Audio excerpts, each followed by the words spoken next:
Welcome to Woodbee's Carpool Critique, where each week we see a new movie, we discuss it, and rate it out of 5 Woodbees to help you decide if you want to see it too.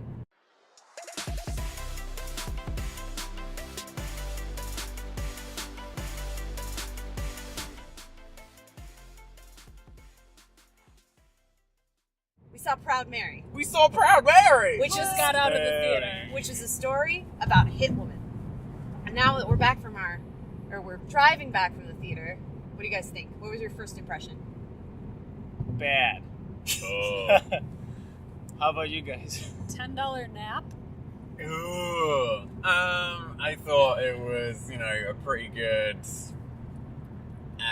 just run and gun, shoot 'em up movie. I wasn't expecting it to be anything new or, inventive. It was just a romp. I liked it. It wasn't even a good shoot 'em up. No. And so Yeah. I typically hate action movies, but that was the only redeeming quality in this film was the 5 minutes of shoot 'em up. That's all I enjoy. But even that, I don't know. It was not even a good shoot 'em up movie. Nothing makes sense. Okay, to me, this feels like a B action movie in the same way you can enjoy a B horror movie. Right. Oh, no, You I know? agree.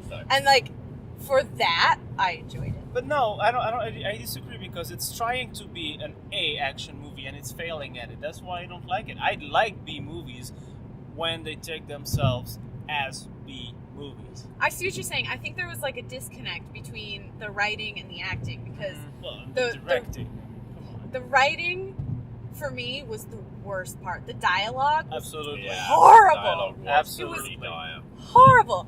But I felt like there were some good performances out of the actors, even though the dialogue was horrible and the writing was horrible. I think my two main main actors. Yes, main the two comment is thank God for Taraji Henson. Yeah. That's all. Oh, yeah. That's the only thing Yeah. interesting in the movie. That the and little her kid, relationship the with little the kid. Yeah. But even then, it's not really pushed, and it almost feels like the directing is so bad that this relationship feels like a different movie from the rest of the It movie. does. It It's did feel. It's failing a at little everything it's trying to jarring. be. Yeah. It's let's make this 70s style shoot 'em up. So we start the movie with those opening credits, nice 70s, really funky The vibes were soundtrack. good, Up, end of the opening credits, you're done. Nothing is 70s anymore. She has a smart fridge. Yep. She drives a very recent model Maserati. What the Yep. heck? It really that's- features that smart fridge too. I saw It it. really features that Maserati. I want that. They- I want that Both smart of those companies must have shoved up. But that's a ton of directing money 101. towards them. Yeah. That's directing 101. If you're gonna stick with a theme, Mhm. you have to have the production to follow that theme. Mhm. So- And none of it is. I don't. Yeah, going into the movie, I knew really nothing about it except Same. for the poster. And the poster also had that 70s theme. It was Yep. great. Her hair was this big afro, and inside the God. afro, all of these details. But yeah, besides that opening sequence, there was none of it in the movie. So that was really a letdown. Yep. False advertising. Yep. Agreed. Okay, I do have to say, before we go into the plot, there was one glimmering light. Whoever did the cinematography, I applaud them. Why? Their shot composition was so beautiful. I really enjoyed it. What? I did. I really enjoyed the shot composition. I did. Does it make you want to go to Boston? The cinematographer had one interesting shot, a beautifully composed shot, and he used it 3 times. In Which the shot are movie. you talking about? The one with the Boston skyline, with the Oh. nice rocks and all that. This is a great composition, but it's the same shot 3 times. There are a bunch that I really Oh, enjoyed. Even the, Agree to even disagree. even the light, I think the lighting needed help. the lighting was bad. It was bad. You look at shows like Empire, which obviously the main actress is in, and you see that they master lighting darker colored scheme. Mhm. And in this movie, they don't know how. It's horrible. That's very true. Everything was under. underexposed. I don't know. It's just bad. I felt like there were some cop-outs too with the fade out, so in the alley scene. Oh Yeah. yeah. Like the fade to blacks. I Yeah. don't know. For me, it kind of ruined the tension and the Oh, it build did. up. It absolutely did. There's so many holes in the plot and the writing. It just felt so disjointed by that kind of thing. That And then the 1 year later trope. Classic. Yeah. That whole part, like the 1 year later thing, there is no like build up on her character there. We just follow the kid, and you wonder, what is it? A story about the kid, or is it a story about Proud Mary? Yeah, I felt that was a little confusing at the beginning. Yeah, I don't know. That's just bad, and so many. And there are so many of these like poor cuts in the sense that you know, in one shot you have something happening, in the next shot something is completely different. Like when Danny, the little boy, just passes out in the alley after shooting in the air, to scare off the guy who stole his bag. The bag is on the ground 100 feet away. He passes out. The bag is almost at his feet. What the hell? Come on. Continuity. Continuity is important, The people. wind, guys. It was the wind. The wind got it. Continuity. Edit this so it just looks like a hat appears on my head randomly and then disappears. Because continuity is important. Even like some choices, like I really liked some of the soundtrack. Obviously, the soundtrack was not, the score was not made for the movie, but I like the songs. But most of the time, or many of the times, they don't even match the emotion of the movie. Completely agree. Yeah. I completely agree with that. That Proud Mary moment when like the action sequence at the end and Mary's gonna kick some ass.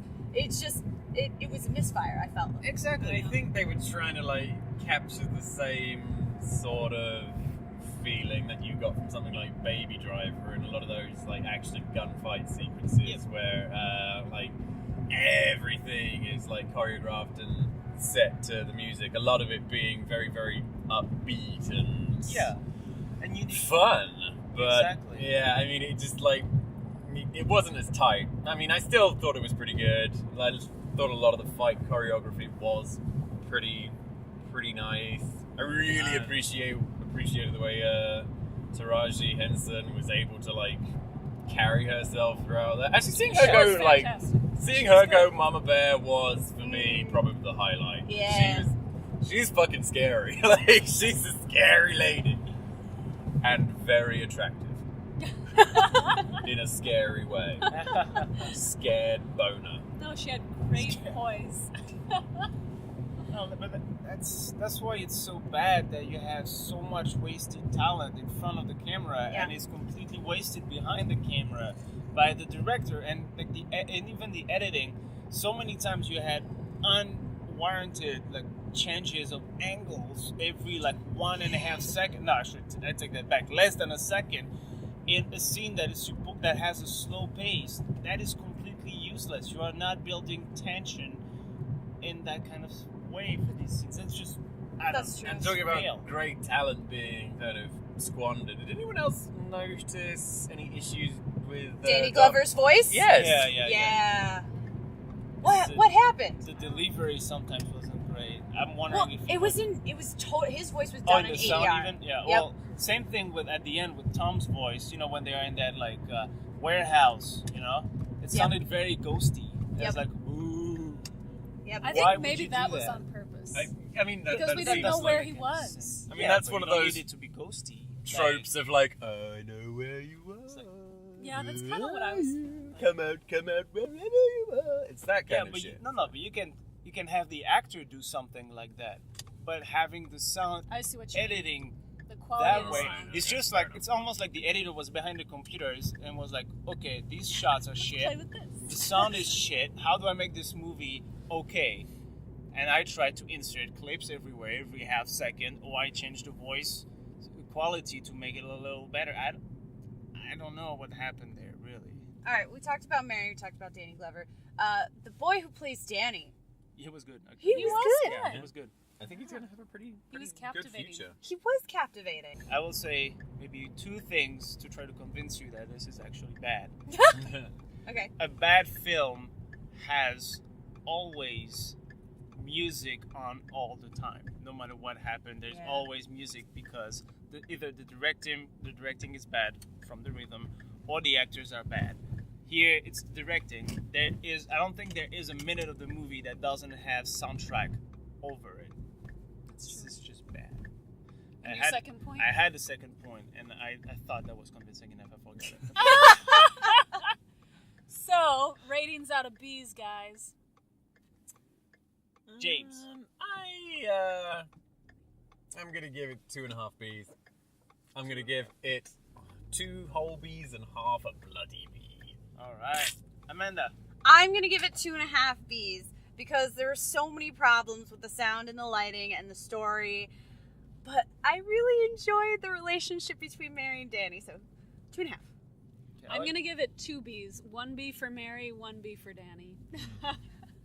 Well, that's actually the rating I'm going to give it to 2 Bs for the exact same reasons, actually. So, well, there we go. I don't know what the average rating is. 2.25 B. So we'll run it up to 2.5 Bs because we are nice. This is Minnesota. Minnesota nice. Let's go. Tune in next week when we have another Carpool Critique for you with another new movie. Continuity is important! Bye.